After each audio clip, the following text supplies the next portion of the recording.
म्हणालीस ना सरांना तू असं? आपण जयरामना दुसरा क्लायंट देऊया असं नाही का? आत्ता आत्ता बोललीस ना? हो, मी तसं बोलले कारण ते माझे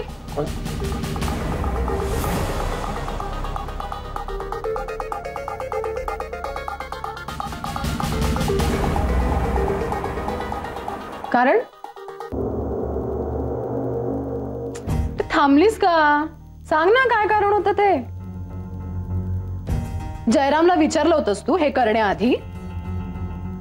इनफॅक्ट ती जयची असाइनमेंट होती. तुला फक्त क्लायंट डिटेल्स द्यायला सांगितल्या होत्या. मग हे असं जयच्या परोक्ष सरांना काहीतरी सांगणं हे चुकीचं नाहीये.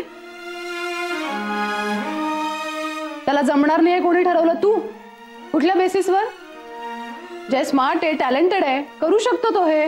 मग कशासाठी केलंस तू हे? हा, तुला कोणी दिले हे अधिकार? काय कारण होतं अदिती? ए रजनी, हे बघ. जय, तुला अजूनही असं वाटतंय की तुझी ही बॉस तुझ्या विरुद्ध पॉलिटिक्स खेळत नाहीये म्हणून? रजनी, मला वाटतं तू यामध्ये काही लक्ष घालू नकोस. मी आणि आदिती मॅडम काय ते बघून घेऊ. अरे तू पुढे जाऊ नये म्हणून चाललंय जय हे सगळं. इनसिक्युअर फील करतेय ती, तुला कळत नाही का रे? रजनी, तसं काही नाहीये.